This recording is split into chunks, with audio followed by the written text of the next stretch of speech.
Hi guys, and welcome back to Manch Talk. I'm your host, Carla Garrick, and I am going to welcome you to the show, which I think I might start calling the Voice of Independence. What do you guys think about that? Let me know. If you're watching this on YouTube, please do subscribe to my YouTube channel. If you are watching this on television here in Manchester, thank you. And be sure to check out the events we talk about. And if you follow on social media, please follow me everywhere you can find me under my name, Carla Garrick. That is G-E-R-I-C-K-E. I know, it's a hard one. All right, guys, today we're going to be talking about three things primarily. Nuclear here in New Hampshire. What does that look like? Should we be afraid? Is it going to be okay? What's happening on that landscape? I'll briefly talk about some of the cool stuff that's coming up on the gold standard. I'm going to touch base a little on what happened at YDC, the Sununu Rape Center, since last week, and then maybe wrap up with some tips on fasting, since I am in, I don't know, many hours of a fast. Started on Sunday night. We're recording now lunchtime on Wednesday, and I will break it tomorrow on Thursday for dinner. So basically a 4-day fast, and I will tell you some little tricks and tips and the reasons why you too should eat less. All right, let's start with YDC first. I did talk about this last week. You can find all my shows always on YouTube on my channel, Carla Garrick TV. But there's been a lot happening in the news, and I am going to see if we can find some expert. I see Leah Cushman's doing really good work on this. People who are like trying to address it through family court sort of issues. There's a real problem in New Hampshire and actually nationwide with this topic. One of the things I noticed is there was this article in the paper just very recently where it's actually talking about the national problems, and the headline in the Union Leader from Tuesday, so from yesterday, was actually under crime and punishment was thousands sue states, plural, over sex abuse in youth detention facilities. So I think what we're seeing, much like we saw with the Catholic Church scandals, a decade, two decades ago now, time goes fast, is that there was this pattern of abuse. It was happening across the nation. It was hushed up by local governments, and now we are reaping the problems. So here in New Hampshire, there have been several cases. The first one that went to trial got a very large award, which is now under appeal because they are trying to reduce the millions, tens of millions of dollars to, I believe it was $475,000, because on the jury instructions, they only ticked one crime. So the state is trying to get out of its responsibility on a technicality. When you consider that the state, who had full control over this facility and allowed these things to happen, I don't necessarily think that that is the right approach. There has been one more settlement that took place in the past week. So this one was for a gentleman called Michael Gilpatrick. Now, Michael actually came forward with his allegations. Some of the people want to be private, so their names aren't being used. Some people are more public. His settlement, which was given last week, for being held down and, I'm sorry to say the words, but gang raped on a staircase in 1998. So this gentleman probably, according to his attorneys, would have been in the ballpark of probably a $30 to $40 million settlement, but he actually settled, so it didn't go to trial. They made a decision before the time. His attorneys think he could have gotten $30, $40 million, but he was willing to settle for $10 million, which, is not chump change either. But because he actually demanded and got an apology from the state. Now, I'd meant to look up what that apology looked like. I wonder if it's in writing somewhere, if it came out in a press release. It was not in the article itself. But I did think it was important and maybe something to focus on in all of these things, right? So terrible things happen to people, and sometimes life's just unfair, and this terrible thing happened to you, and you have to accept it because there is nothing else you can do about it. Sometimes you get lucky and there's a justice system and you can get some sense of either reparations, so you're feeling like you've been made whole, or at least compensation for the harm that you experienced. Now, it's always easier when it's, pecuniary harm. So like if you lost money or someone crashed your car or that kind of stuff, or you can be like, it costs, $400 to replace this fender, right? But with emotional harm, which came out of these experiences, because remember, these are children who were put in juvenile delinquent centers. So we created a society that thinks punishment that ends up with these kinds of results, right? Sexual assaults, battery, really disgusting things. So I think I understand why he asked for the apology. It is trying to have a reckoning, to be like, something really terrible happened to me and I want someone to acknowledge that. So his attorney actually said, the simple act of human decency, that simple act of human decency, the apology, moved Mr. Gilpatrick to tears, saved the state millions and perhaps tens of millions of dollars, this guy's lawyer said. He wanted the state to show some accountability for its horrendous conduct and empathy for his suffering. Okay, so the art of an apology, I think we have lost that art as a species, as society, right? Like the thinking du jour in politics is never apologize. Now, I think that is an insane way to navigate through life because, first of all, if you never apologize, you literally think you're perfect. Are you perfect?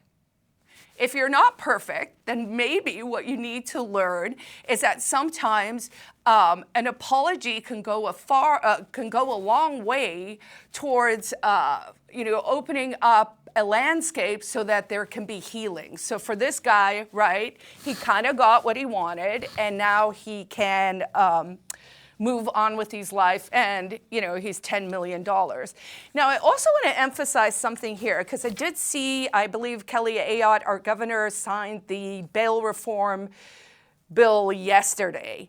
And so this is a bill that is going to reverse some of the bail reforms that were introduced in 2018. And I haven't had anyone answer this question for me, so maybe I'll do some digging for next week.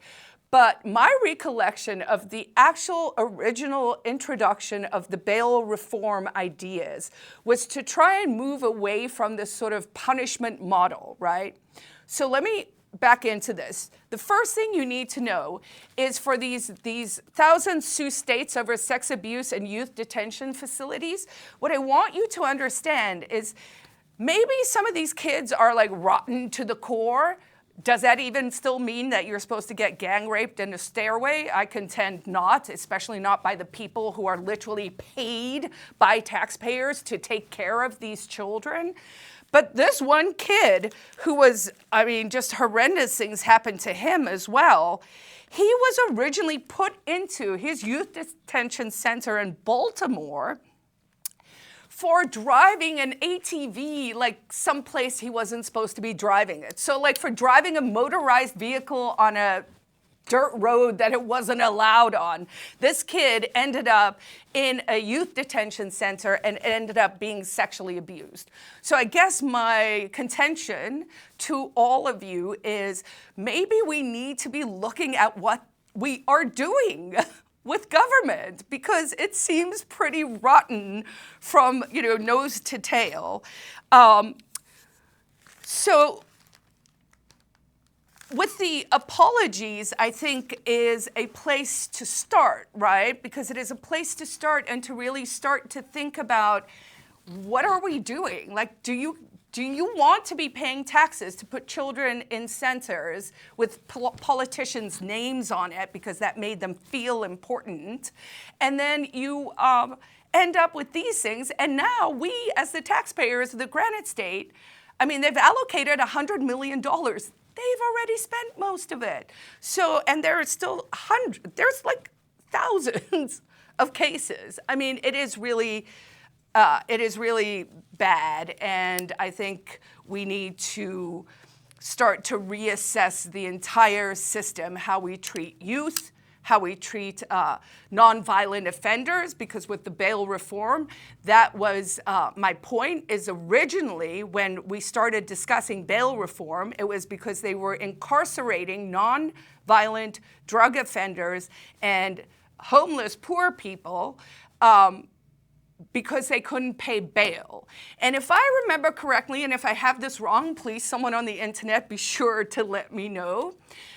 But I think it was the unions that then said, oh, we're just going to release everyone on bail. So the violent people started getting pushed out as well, but that was not the original intent of the bill. And I'm really curious what that little loop was, because I actually think the state let the violent offenders out, and now they're pretending to fix a problem that they actually caused themselves, which, as we know, is actually the modus operandi of the government. They keep, what's that saying? They break your legs and then give you the crutch and tell you couldn't walk without them. All right, what's happening up at the State House this week? So there are a few great bills coming up. I mean, the gold standard, because we're very close to the end of the session, and then of course crossover happens where our bills from the House go to the Senate and the Senate's bills then come to the House. They start to work on the budget. Everyone starts horse trading. That's where all the bad stuff happens. But there is a slew, a literal slew, it's like 8-10 pages long, of the gold standard. So they're hard at work up at the State House at the moment. I'm just going to read a couple of ones that I found really cool and interesting. The first was House Bill 198, which is relative to cannabis, which we were just talking about. So this is basically a strong decrim bill. It's a pro-liberty bill that increases cannabis possession limit to 2 ounces. It was currently 3/4 of an ounce because Jeb Bradley in the Senate wouldn't allow it to just be an ounce, like, oh, we got to control something. It increases cannabis possession limit to 2 ounces and decriminalizes activities associated with a person 21 years and older who possesses cannabis under the limit. So basically, this is just a decrim bill that says you can have up to 2 ounces on you, and but you will get penalties if you smoke or vape in public. That seems kind of reasonable to me, but then ironically, because I was going to say it seems reasonable to me because, people aren't allowed to drink in public either, but this bill, House Bill 467, so 467, is creating special social districts, which will enable municipalities to create these social districts that would be a zone where people can buy alcohol and leave the place to drink in these public spaces. So we're eking out a little freedom over here on this side for cannabis by decriminalizing it, but we are going, hey, why don't we just let everyone drink everywhere in the streets? And for people who know me and know my story, I'm like, booze is 100 million times worse than pot. So I don't know if this is the right direction, but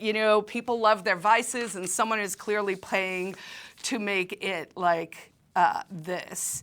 Those were the 2 I noticed. There's going to be, tax stuff coming up. I'm sure everyone who got their property tax bills might have, some issues and probably feels a little strongly that they should be looking a little more carefully on what your town or city is spending its money on. So the bulk of what I would like to talk about today is these cool nuclear bills that are bubbling up. This is primarily the work of Keith Ammon, who's a 4-time state rep out of New Boston, I believe. He is like a super smart nerd type, very early on crypto, techie, and we have always just had really interesting, great conversations about nuclear. And I'm excited to see these 3 bills. They have passed the House, so they're on to the Senate. It'll be interesting to see if anyone actually fights them or if it's just something that we kind of adopt. Now, for people who have the cognitive dissonance in their minds that goes, nuclear is dangerous, this one's for you. So did you know that 80%, 80 to 90% of all energy generated in France is nuclear? No, I bet you didn't know that. Now you might ask yourself why you don't know that, or like why you haven't heard about like millions of deaths from it in Europe or anything like that. Well, the reason is, as it often is with stuff, there is a long history of people lying to you about nuclear energy. It is not nearly as dangerous as contended. In fact, I'll read some death stats in a little bit, but really like less than like 2,000 people have ever died from like any kind of nuclear meltdown or accident or Chernobyl or anything like that. So people were indoctrinated, and it was interesting because what actually happened, and this is, they claim it's coincidence. I'm going to say, okay, maybe it was coincidence. But 2 weeks before 3 Mile Island, where, again, no one actually died, bet you didn't know that either, about a couple of weeks before it, this movie with Jane Fonda came out called The China Syndrome. And it makes you sometimes feel like we are in this 50-year Matrix loop because, you know, it's like the China Syndrome. And in this case, the story was basically there was going to be a nuclear reactor and it's going to melt, and it was going to melt through the core of the Earth, through the mantle, all the way to China. Now, you know, let's not even talk about the fact that America and China, that doesn't work from any kind of globe situation. But because that movie came out and it was this story about this disaster, and then this thing happened immediately afterwards, there was this massive sort of anti-nuclear thing that happened. Now here in New Hampshire, of course, we have Seabrook. I think it's now Next Gen something. I need to learn the new name. I keep saying Seabrook. There were protests and stuff, and there are probably some old-time activists. Maybe I can find one and they can come tell us, you know, why they did it, why they felt the way they did. But nuclear is extremely misunderstood. And if you are one of the people who's like, no, no, no, Carla, we don't want nuclear here in New Hampshire, I want to encourage you to watch the following movie and then come back and let's have a real discussion. So there's a 2013 documentary called Pandora's Promise, and it kind of took the prevailing anti-nuclear narrative, and then it very successfully, in fact, I think it's a great little model if you're going to make a documentary or a film where you're trying to persuasively show people that you can change your mind. This is what that movie does. So it starts by addressing the common concerns, the things you've kind of heard. And it talks to a lot of environmentalists who you would recognize, you know, and these are the folks who've actually changed their mind by analyzing the real data, not the scare stories, and looking at the alternatives like solar and wind, which cannot, let me repeat that, cannot fulfill the energy requirements of our planet. So more than half the people in the world don't really have access to energy yet. But if we do things right, not only can we solve that problem and light up the whole world, it's clean, green energy, and it is not something to be scared of. So nuclear power is misunderstood. This movie talks about re-examining the sort of safety records, right? So nuclear power is actually much, much, much safer than we think. And that is even after Chernobyl in, what was that, like 86? We have a standing joke in my family. My parents were stationed in Stockholm, Sweden during the Chernobyl meltdown. My sister and I were in South Africa in boarding school. And one of the habitual things in colder climes in Scandinavia and Iceland that you'll see is if there's a sunny day, people actually kind of go outside like they're pot plants, and they have to get some photosynthesis and some vitamin D and some sun and all of that. So the day after the accident at Chernobyl, it was like the one sunny day in Europe. So everyone, lunchtime, goes to the parks. In Sweden, they actually topless tan. That's like a new interesting thing to discover when you're like a, preteen. You're like, oh, okay, different cultures do things differently. Interesting. And so the joke was that my parents both got heavily radiated, and my mom would always say, my teeth glow in the dark, and then she'd give like a crazy little smile. They didn't really glow in the dark. But even with Chernobyl, it wasn't actually that dangerous. Again, 3 Mile Island, no one died. And Fukushima, which is the other one, you can see all the footage of the fear-mongering, right? Like let's make everyone scared and make everyone never eat fish again and whatnot. But it's not real. All right. In this movie, they also, what I thought was kind of interesting is, I think, so first of all, we think it's dangerous and we're going to get radiated and it's going to kill a lot of people if something goes wrong. And then we're like, what are we going to do with the nuclear waste? Now, the exciting thing is 4th generation nuclear reactors, some of them can run on spent other uranium. So there is a way that they're developing that they could basically recycle that whole process, right? So from mining to making it to getting it, and then use it almost like, like a second battery. So it's like recycling nuclear, which is kind of cool. There's also been a lot of development on what they're calling, I believe, breeder reactors. And there's developments between plutonium, which sadly was kind of the crappy one, which of course the government picked, or thorium, which is actually a better one. It's very cheap, it's easily available, it's easily mined. So of course they didn't pick this one. So why did they not pick thorium?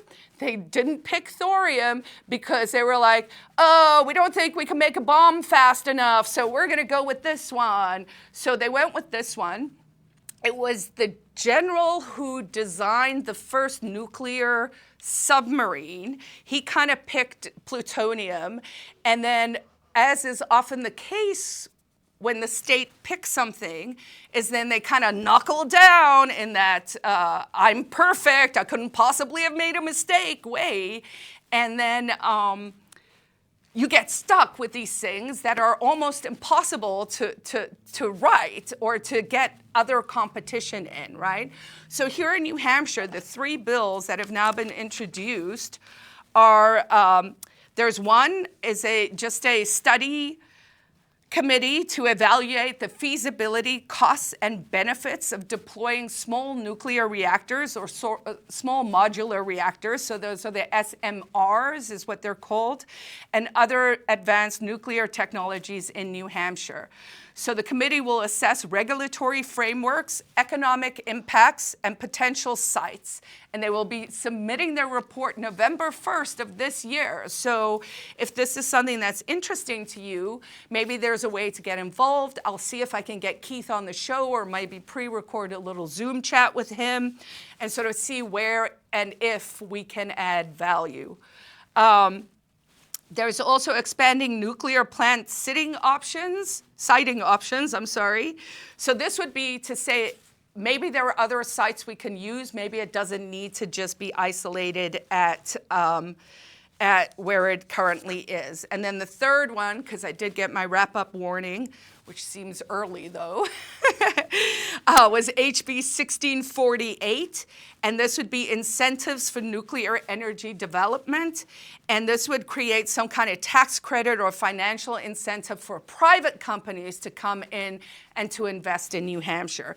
So what that tells me is there is an appetite to create clean, green energy here in New Hampshire that will benefit all Granite Staters. It would make us very wealthy. It would create an opportunity and a market to export energy everywhere on the eastern seaboard, if not farther. So I think it's incredibly exciting, and I think everyone who is interested in this topic, let's go watch that Pandora's Promise. And let's start to wrap our minds around things that need to change so that we don't keep digging in our heels on the worst of our choices. All right, for fasting, I did a really, really great 10-minute segment yesterday on my MLXs. That's my living experiment. I'm doing a daily X Live where I talk about my life as a leader in the free state of New Hampshire. So things I've learned over time, just what's happening in my life, things that are coming up for free staters, what is libertarianism, all that good stuff.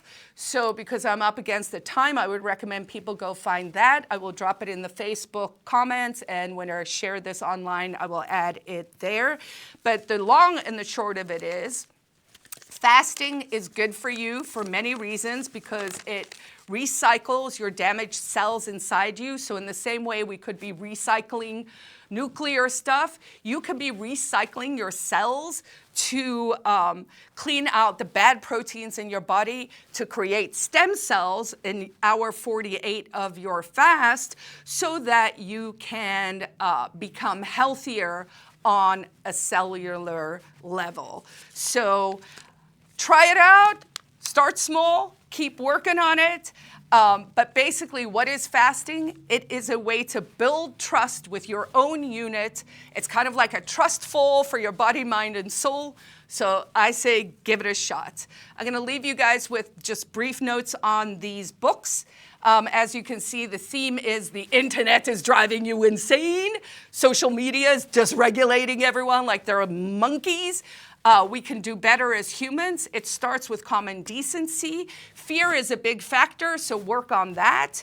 And since I saw the obituary that Tucker Carlson put out for his father, who passed away yesterday, it was a beautiful obituary. I kind of threw my mom's in there too when I expressed my condolences, because I thought, oh wow, his dad and my mom would have been good friends. I will leave you with this thought. It was a sentence in the obit, and he said his father had an outlaw spirit tempered by decency. And I loved that. If I had to write that for myself, I would probably say I have a wild spirit tempered by decency, but perhaps that is the way we can try and navigate through the world this week. Thanks for joining me, guys.